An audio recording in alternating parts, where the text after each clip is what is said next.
सुर्ख लाल जोड़े में 16 श्रृंगार किए हुए वो बेहद खूबसूरत लग रही थी। मेहमान तो मेहमान, उसके पति तक की नज़रें नहीं हट रही थी। उसके चेहरे से निशा, शादी तुम्हारे देवर की है, पर रौनक तो तुम्हारे चेहरे से टपक रहा है।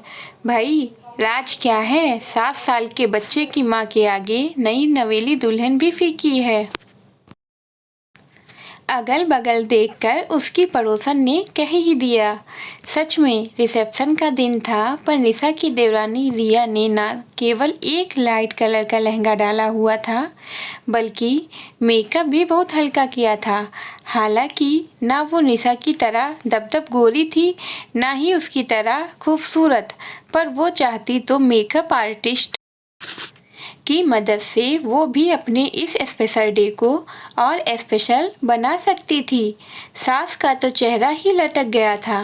बहू का वो रूप देखकर आकर 10 बार निशा को बोल चुकी थी, बहू तुम्हें तो समझाना चाहिए था ना, आज के दिन ऐसी सादगी क्या भला अच्छी लगती है। लोग क्या सोच रहे होंगे? तुम ही बड़ी वकील बनी थी ना, तो अपनी वकालत उस पर भी तो झाड़ो। अब निशा क्या कहती कि ये साड़ी जो उसने पहन रखी है वो रिया के लिए ही लाई थी। सुबह उसे देने गई थी कि आज यही पहनना, पर रिया ने साफ मना कर दिया था। भाभी, मैं इतने चमकीले रंग के कपड़े नहीं डालती। ये मेरे किसी काम की नहीं, आप इसे लेती ही जाएं। मैं रखकर क्या करूँगी भला? ठीक है, नहीं पहनना था तो नहीं पहनती, पर वापस करने की क्या ज़रूरत थी भला? दुखी निशा ने वही साड़ी पहन ली थी। अब सास को क्या बताती कि उसने समझाने की कोशिश तो करी ही थी, कोई ना समझे तो क्या करे भला? वैसे भी रिया दीपक की पसंद थी। एक निशा छोड़कर घर में किसी ने दीपक का साथ नहीं दिया था। ये बात रिया को भी अच्छी तरह पता थी। शादी के बाद परिवार में किसी तरह का हादसा हो जाने की वजह से रिसेप्शन 15 दिनों के लिए टल गया था। इन 15 दिनों के दरमियान निशा ने कई बार पाया कि रिया उसे उस इज्जत से पेश नहीं आ रही जिसकी उसे उम्मीद थी। जितने लोग उसकी शादी के विरोध में थे, सबसे तो ठीक ठाक ही थी, पर जाने निशा के प्रति क्या खुन्नस थी उसके मन में। कोई न कोई बात लेकर उसे नीचा दिखाने की कोशिश करती रहती। खैर, निशा ने सोच लिया था कि अगर रिया उसे इसी तरह बर्ताव करेगी तो वो उससे उतना ही बात करेगी जितना ज़रूरी हो। वैसे भी ऑफिस के बाद वो घर में होती भी कितनी देर थी। एक दिन रिया ऑफिस से लौट कर आई तो बहुत खुश थी। उसे कंपनी की तरफ से 4 महीने के लिए विदेश भेजा जा रहा था। उसके तो पैर ही ज़मीन पर नहीं पड़ रहे थे। निशा भी सब भूलकर उसकी खुशी में शामिल हुई। अगली सुबह रिया का अच्छा मूड देखकर निशा ने उससे कहा, रिया, मेरे मम्मी पापा बाहर थे तो तुम्हारी शादी या रिसेप्शन में तो आ नहीं पाए थे, पर वो भी अभी आए हुए हैं और आज आ रहे हैं, तुमसे मिल भी लेंगे और मुझे भी अपने साथ कुछ दिनों के लिए लिवा ले जाएंगे। तो मैं क्या कह रही थी कि तुम आज हाफ डे ऑफिस करके नहीं आ सकती क्या? भाभी, पहले बताना था ना। खैर, आपको भी क्या पता चलेगा ऑफिस का रूल रेगुलेशन। चलो, कोशिश करूँगी 1 आध घंटे पहले आने की। रिया ने फिर व्यंग्यवार छोड़ा। शाम को रिया लौटी तो उसका मुंह उतरा हुआ था।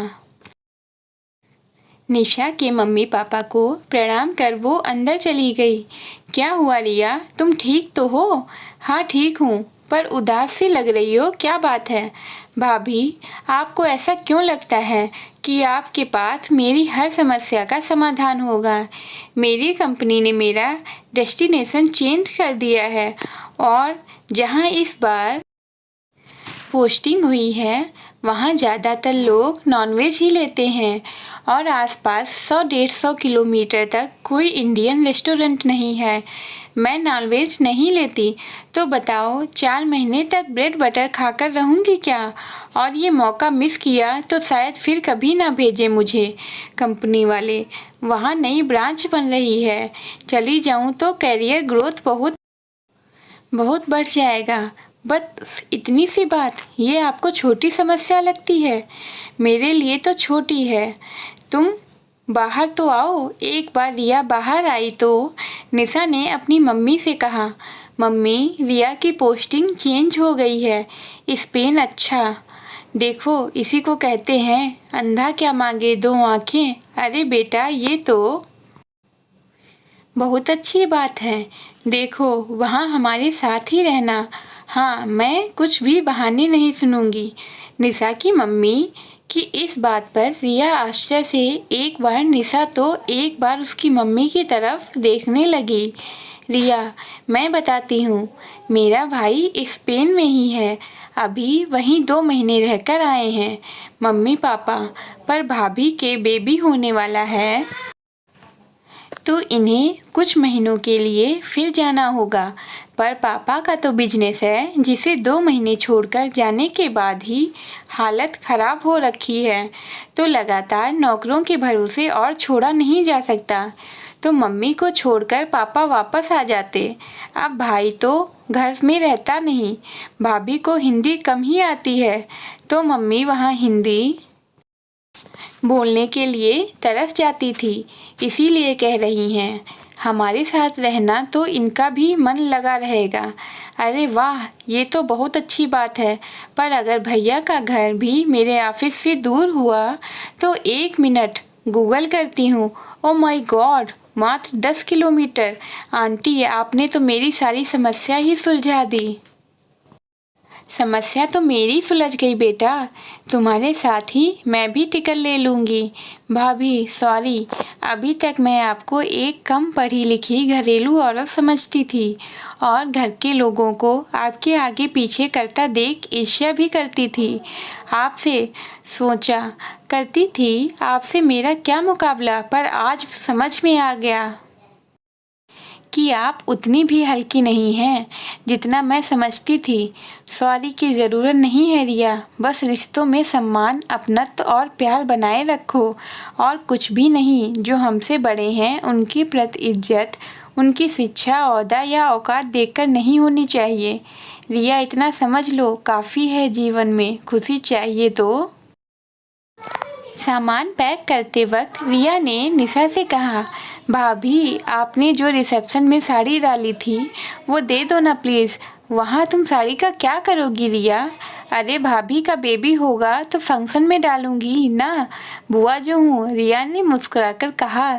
सच में रिया बदलने लगी है। साड़ी निकालते निकालते निशा सोचने लगी।